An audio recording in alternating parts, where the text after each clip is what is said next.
শুভ নববর্ষ। সবাই ভালো থেকো, সুস্থ থেকো, নিজে ভালো থেকো। তুমি ভালো থাকলে তোমার পরিবারও ভালো থাকবে, আমি এটা ব্যক্তিগতভাবে মনে করি। দেখ, আজ রেসিপি করব, একটু তো স্পেশাল জিনিস করতেই হবে। আজ তো মাটন প্রত্যেকটা বাড়িতেই হয়, তার সঙ্গে তো কিছু করতে হবে। সেই জন্য আজকে করব পটলের দোলমা। পটল আমার ছেলে কেউ খেতে চায় না, কিন্তু মাংস যদি একটু ঢুকিয়ে দেওয়া যায় মাংসের লোভে ঠিক খেয়ে নেবে। আচ্ছা, পটল এইরকম ভাবে পুরো খোসা ছাড়াইনি, চেঁচে নিয়েছি, জাস্ট এইরকম ভাবে চেঁচে নিয়েছি। চেঁচে নিয়ে এবার মুখটাকে একটু বেশি করে কেটে নিয়েছি। এবার দেখো ভেতরের দানাগুলোকে বার করে দেবো। আমি দু রকম চামচ তোমাদের দেখাচ্ছি। এক চামচ দেখো, একটা চামচ দেখো পেছনের দিকটা বেশ চওড়া, ওই চামচটা ব্যবহার করবে না, তাহলে কি হবে পটলের গাটা পুরো কেটে যেতে পারে, ফেটে যেতে পারে। এইরকম সরু মুখওয়ালা চামচগুলো ব্যবহার করবে। এইবারে এই মুখের এইখান থেকে এইরকম ভাবে ঢুকিয়ে, সবাই জানো, আমার মনে হয় অনেকেই তো জানে না, তাই জন্য একটু বলে দিলাম। এই দানাগুলো আস্তে করে এরম করে ঘুরিয়ে ঘুরিয়ে যেন পটলের ভেতর থেকে চামচ বেরিয়ে না আসে, বাইরে চিরে যেন না যায় পটলটা, আস্তে করে এরম করে এই পটলের দানাগুলো সব বার করে দেবে।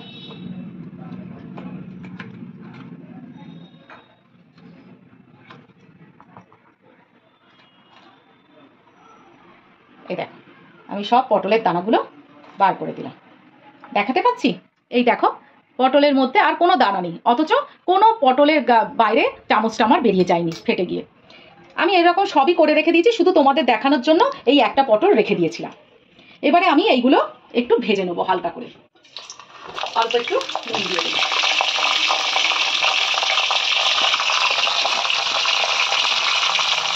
পটলের পুর দেবো না আজকে, চিংড়ি মাছ শুধু দেবো।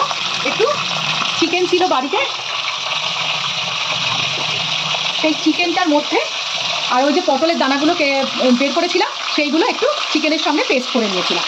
সবটা দিইনি, অল্প একটু পটলের দানা দিয়েছি। আর তার মধ্যে দেবো এই যে চপ করে রাখা রসুন, আদা, পেঁয়াজ আর কাঁচা লঙ্কা।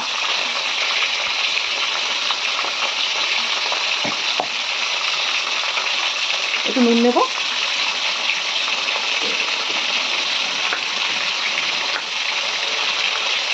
এটাকে মেখে এপাশে পটলটা ভাজা হচ্ছে, এই পাশে এই কড়াইতে আমি এটা একটু নেড়ে নেবো।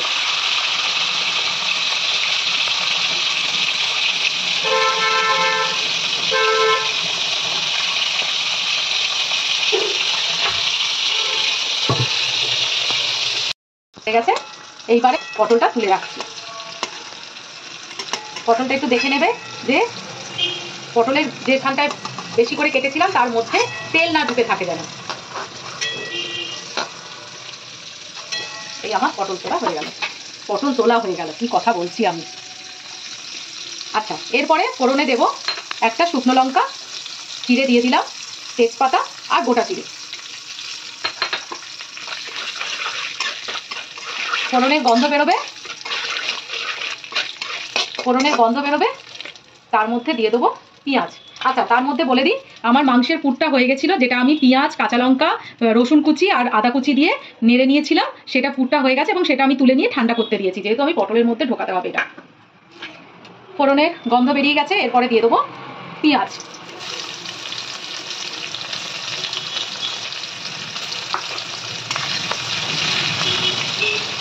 পেঁয়াজ, তার মধ্যে একটু নুন দিয়ে দিই আর একটু হলুদ।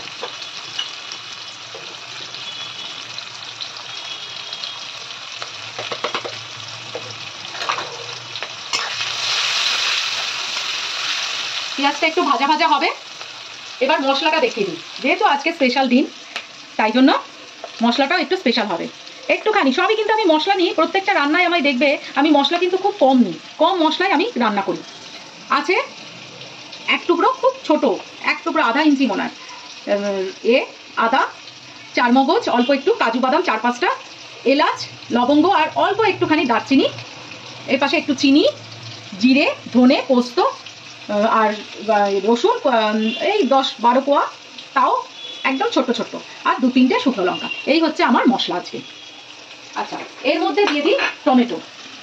এই দুটো ভাজতে থাকুক আর আমি ততক্ষণ মশলাটা মিক্সিতে পেস্ট করে নিই। এই যে পেঁয়াজ আর টমেটো আমার ভাজা হয়ে গেছে, এর মধ্যে এই মশলাটা আমি দিয়ে দিলাম।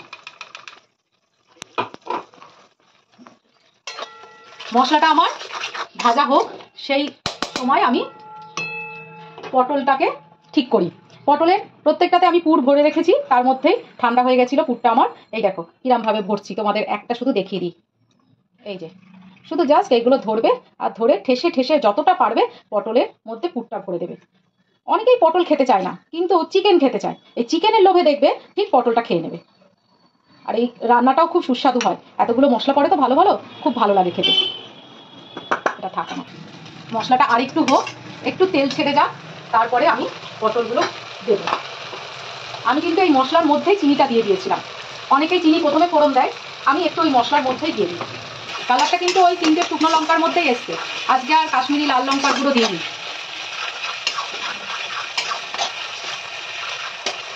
দিয়ে দেবো, কি বলেন আপনারা, কেমন এসছে কালারটা? একটু দিয়ে দিয়ে, দাঁড়ান একটু কাশ্মীরি লঙ্কার গুঁড়ো দিয়ে দিই। আজকে স্পেশাল দিনে হচ্ছে তো, অন্য দিন হলে দিতাম না।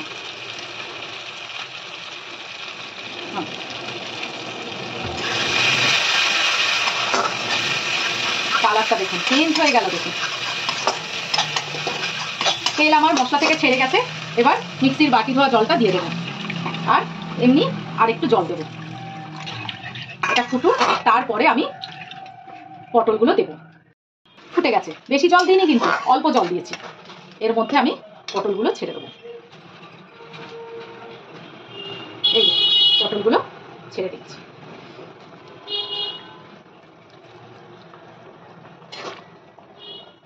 বেশি নাড়বো না, এবারে ঢাকাটা দিয়ে দেবো। হতে থাকুক এবার। হ্যাঁ, আমার রান্নাটা হয়ে গেছে। এবার তোমাদের সামনেই আমি তুলিয়ে দেখি কেমন হয়েছে, তোমরাও দেখো আমিও দেখি। এই দেখো। আচ্ছা, এর মধ্যে আরেকটা কথা বলি। তোমরা হয়তো অনেকেই ভাববে, আচ্ছা পুরটা ভরার পরে তুমি তো মুখটা বন্ধ করলে না আটা বা ময়দা দিয়ে। ওই যে তোমাদের বলেছিলাম না যে মাংসর পুরটা বা যে কোনো পুরটা যদি ঠেসে ঠেসে তুমি পটলের মধ্যে ভরো না, তোমার অটোমেটিক্যালি পুর আর বেরোবে না। যদিও বেরোয় খুব সামান্য, ওই আটা আর ময়দা দিলে না ওই তরকারির মধ্যে আমার যেন কেমন লাগে। দেখো আমার একটুও পুর বের হয়নি, সব পুর ঠিক অ্যাজ ইট ইজ, দেখো পুরো এর মধ্যেই আছে। এই দেখো, এই দেখো পুরটা দেখাতে পাচ্ছি, পুরো দেখো একটুও বেরোয়নি, সব ওর মধ্যেই রয়ে গেছে, একটুও বেরোবে না। এর মধ্যে এবার আমার রান্নাটা হয়ে গেছে। এইরকমই একটু মাখা মাখা ঝোল রাখবো, এর মধ্যে একটুখানি ঘি দিয়ে দেবো। এই ঘি দিয়ে দেবো। দেখো পটলগুলো ঠিক আছে, একদম সেদ্ধ হয়ে গেছে কিন্তু পটলগুলো আমি খুন্তি দিয়ে বুঝতে পারছি। আর সবচেয়ে বড় কথা, ওই ছাকা তেলে ভালো মতো করে ভেজে নিয়েছিলাম না প্রথমে, ওই জন্য পটল বেশিক্ষণ রান্না করতে লাগে না। আর পটলের মধ্যে যে পুরটা সেটাও ভালো করে নেড়ে নিয়েছিলাম কড়াইতে, আলাদা কড়াইতে, ওই জন্য। আর এর মধ্যে একটু কসুরি মেথি ছড়িয়ে দেবে, দিতে পারলে তারপরে তোমরা পরিবেশন করে দাও। কেমন? এই দেখো আমার হয়ে গেছে মাংসের পুর ভরা পটলের দোলনা। ওপর থেকে একটুখানি গার্নিশিংয়ের জন্য ধনেপাতা কুচি ছড়িয়ে দিয়েছি। দেখো দেখতে কেমন লাগছে দেখো। আর সবচেয়ে বড় কথা, আমি কিন্তু মিথ্যে কথা বলছি না, একটা পটল থেকে একটুও পুর বেরোয়নি। আমি কিন্তু আটা বা ময়দার ডালা কিচ্ছু দিইনি, সব দেখো পুর সব পটলের মধ্যেই আছে। এরকমভাবে করে দেখবে, ভালো লাগবে। টাটা।